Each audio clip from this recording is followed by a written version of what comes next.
क्या हो गया है पृथ्वी के बच्चों को? अगर मेरा उत्तराधिकारी 5% भी इसके जैसा निकला तो सबकी रक्षा करने के बजाय बिगाड़ देगा सबको। चलो नहीं, रुको।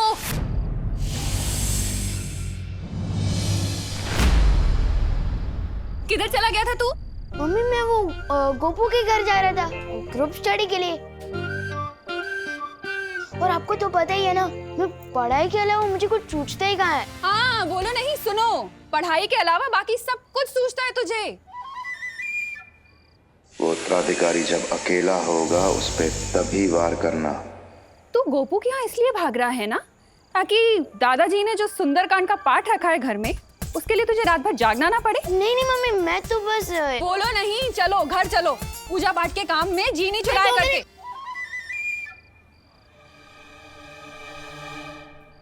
बस अब भाईमार को ढूंढकर पता लगाना होगा कि आखिर क्या चाल चली है उसने मेरे उत्तराधिकारी के खिलाफ।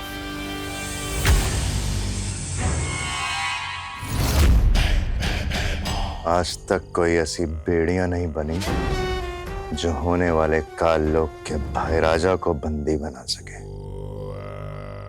नादान परियों,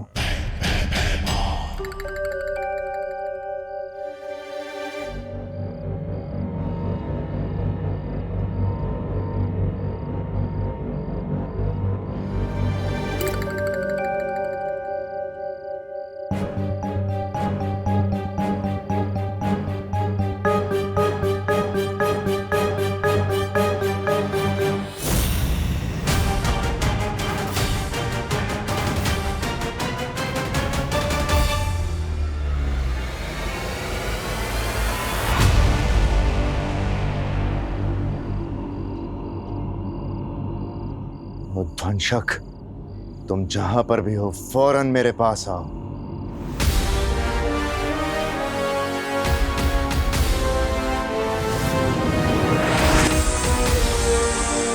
बस ध्वंसक, अब मैं और समय व्यर्थ नहीं कर सकता।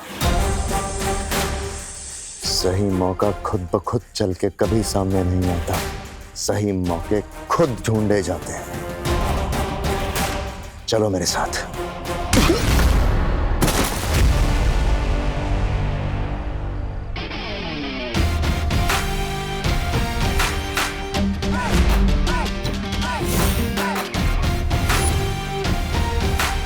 वैसे आदमी अच्छे नहीं हो तुम, लेकिन एक बात सही कही तुमने, मौका सामने से चलकर नहीं आता, ढूंढना पड़ता है।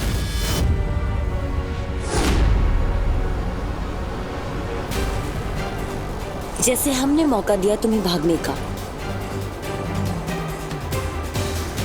और हमें मिला मौका तुम्हारा पीछा करके तुम्हारे इस जानवर से मिलने का।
उद्वंशक,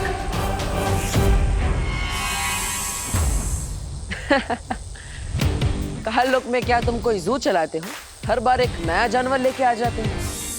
पिछली बार तो मैंने एक जानवर को मार दिया था, इस बार इसका नाम क्या है? टॉमी?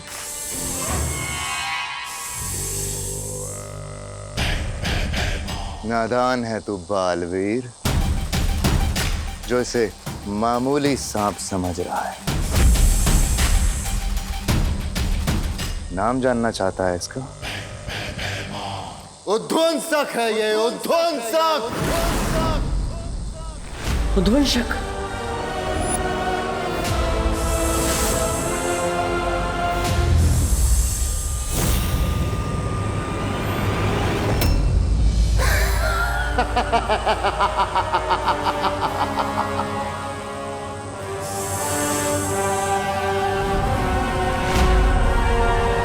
तेरे चेहरे का उड़ा हुआ रंग बता रहा है कि तूने इसके बारे में सुना है पहले।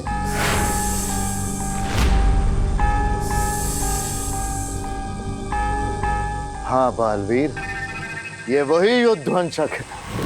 इसकी शक्ति की ना कोई सीमा है ना कद की।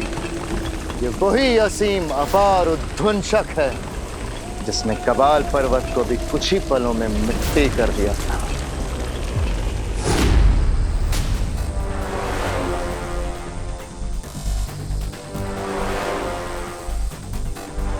सोच, जिससे पर्वत तक नहीं टकरा सके, ये तेरे उत्तराधिकारी का क्या हाल करेगा।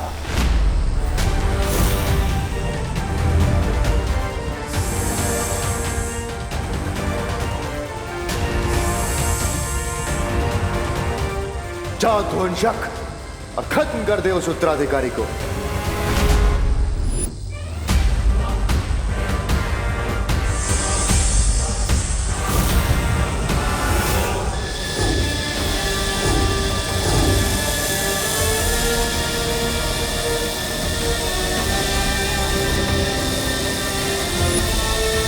इसकी शक्ति असीम है और इसका जादू अपार।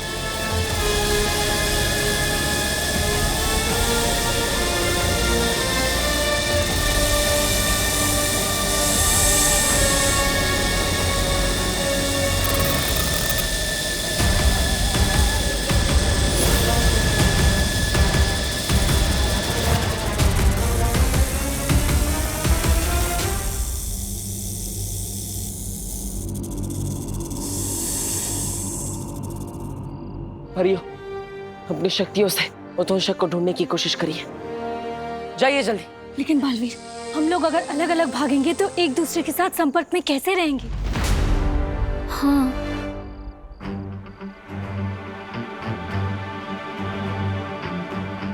एक काम कीजिए वायुपरी, आप अपनी शक्ति हवा में मिला दीजिए, और ध्वनि परी, आप भी अपनी शक्ति इस हवा में मिला दीजिए, ताकि हम सब जहां कहीं भी हो एक दूसरे से बात कर पाए।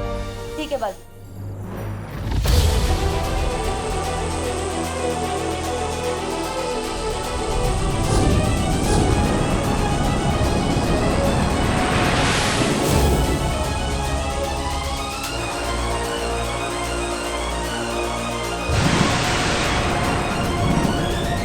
और मैं हवा में मौजूद पानी के कणों में अपना जादू मिला देती हूँ, जिससे जो भी जहाँ भी होगा पानी से अपना शस्त्र बना सके। ऐसे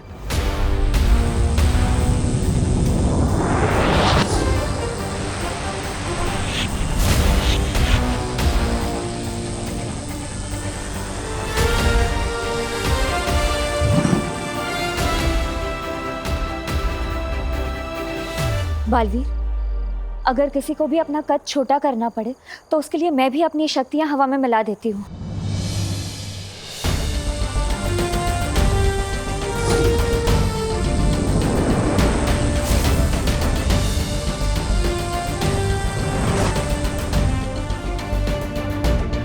और मेरी ज्वाला भी तुम सब शस्त्र की तरह इस्तेमाल कर सकते हो।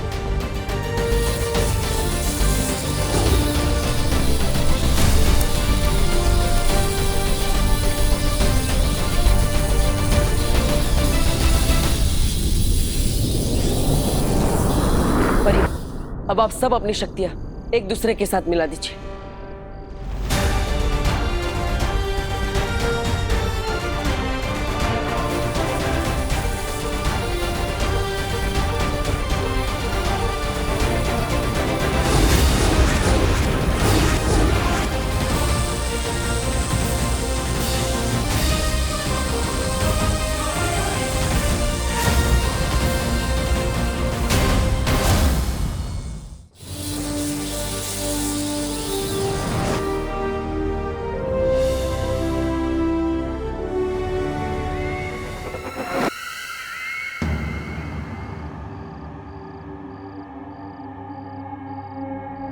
काश मैं भी अपनी नेत्र शक्ति से तुम सबकी मदद कर पाती, पर मैं अभी बहुत कमजोर महसूस कर रही हूँ। आप चिंता मत कीजिए नेत्र परी, मैं अपनी अंतर्दृष्टि इस हवा में मिला देता हूँ ताकि आप सब भी इसका इस्तेमाल कर पाए।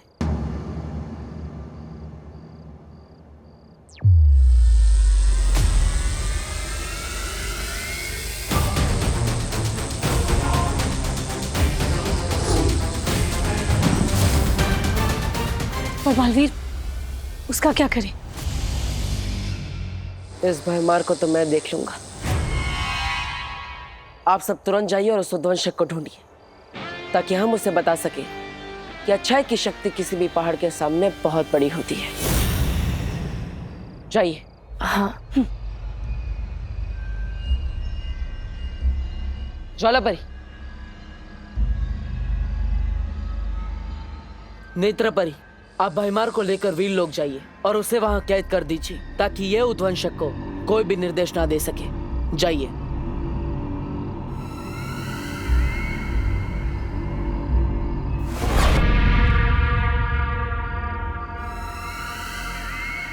तिम्नासा,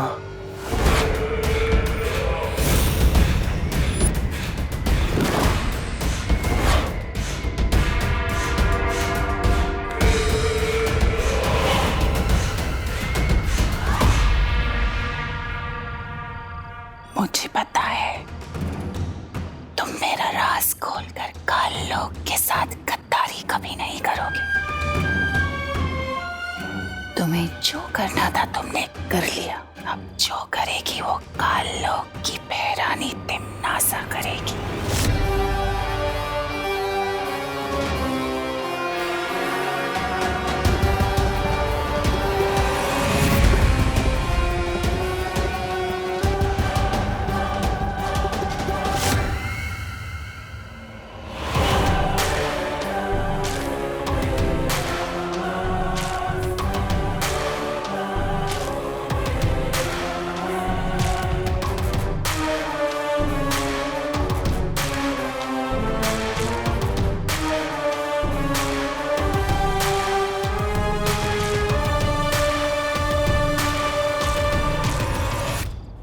तो तुम भी गई हो तिम्नासा।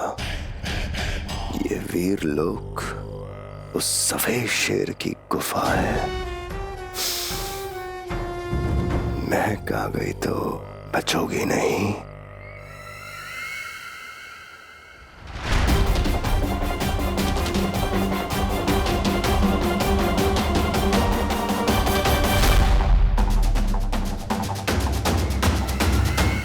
बालवीर,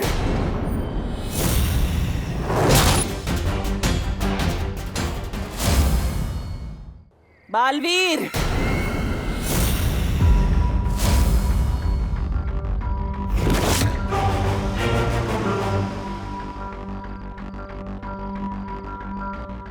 क्या हुआ नेत्रपरी? बालवीर, तिम्नासा की गिरफ्त से छूटने के बाद मैंने खुद से एक वादा किया था, जब तक तुम्हारा उत्तराधिकारी नहीं ढूंढ लेती, तिम्नासा से बदला नहीं ले लेती, तब तक मैं वीरलोक नहीं जाऊंगी। कोई बात नहीं नेत्रपरी। ज्वालापरी, आप भयमार को लेकर वीरलोक जाइए। तब तक मैं और नेत्रपरी उद्वंशक को ढूंढते हैं। ठीक है बालवीर, खुश रहो। खुश रहो।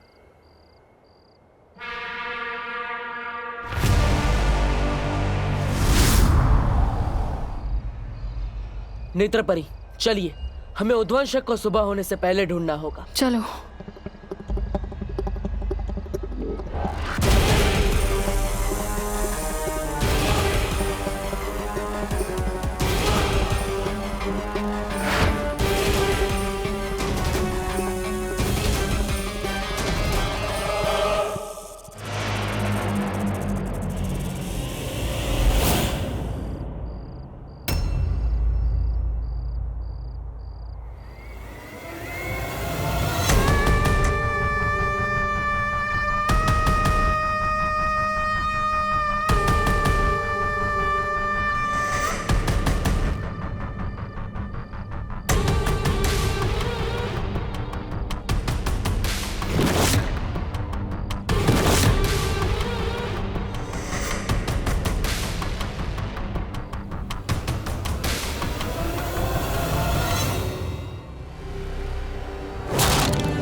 यहाँ?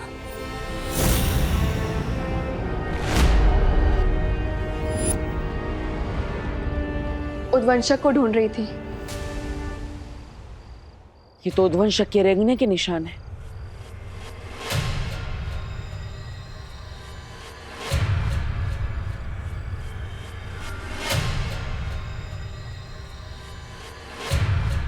अरे ये निशान तो बस यहीं तक है, आगे सारे निशान गायब।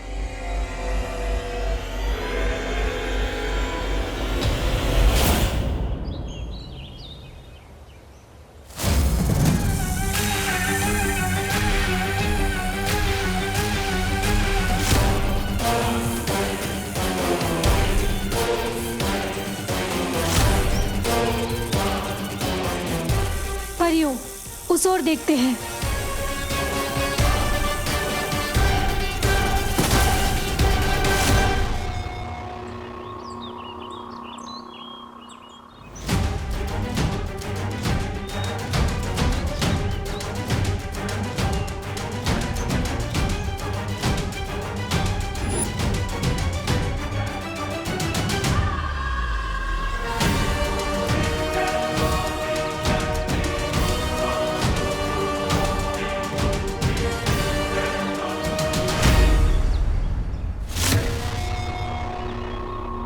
ये जरूर उद्वंशक की हरकत है। ये उद्वंशक तो बहुत ही खतरनाक है। अगर ये उत्तराधिकारी तक पहुंच गया तो ये मानव जाति के लिए बिल्कुल भी सही नहीं होगा। ये उद्वंशक तो जरूर भारत नगर की तरफ ही गया है। इससे पहले कि वो मेरे उत्तराधिकारी तक पहुंचे, हमें भारत नगर जाना होगा। हमें जल्द से जल्द उस जहरीले सांप को ढूंढना होगा। चलो परियों।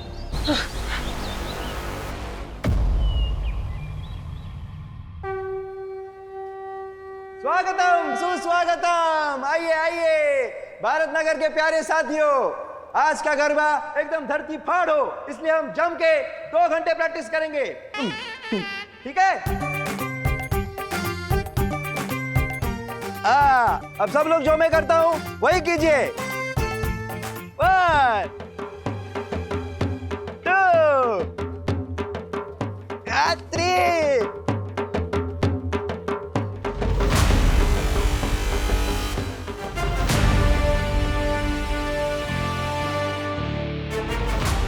घूमियो।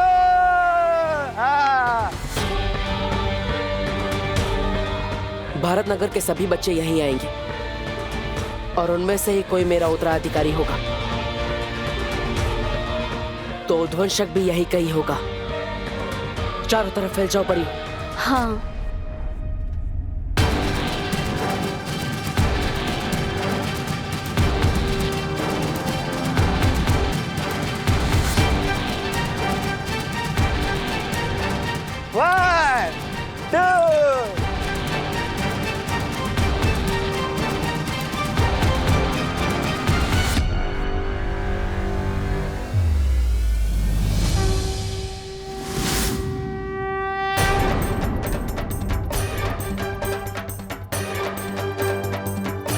क्या हुआ नेत्रपरी?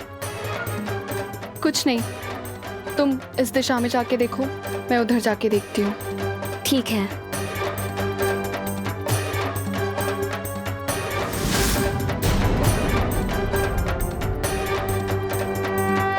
वैसे आइडिया हमेशा तेरे दिमाग में आता है, पर आज तेरा आइडिया मेरे दिमाग में आया है।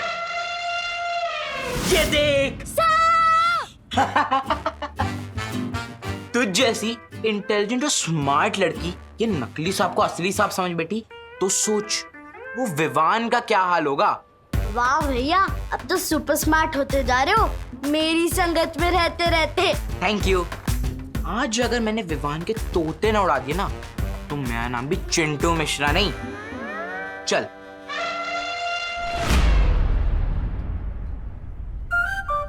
आज तोते किसके उड़ेंगे ये तो आने वाला टाइम ही बताएगा।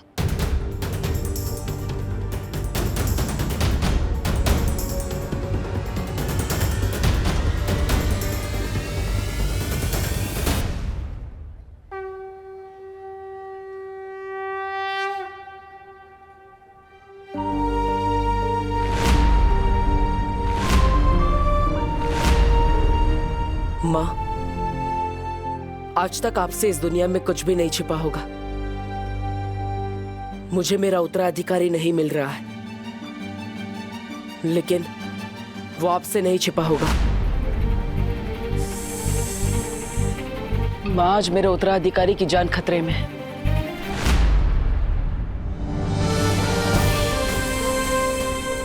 माँ, आशीर्वाद दीजिए। चाहे जितना भी बड़ा संकट हो, मैं अपने उत्तराधिकारी को ढूंढ कर ही रहूंगा।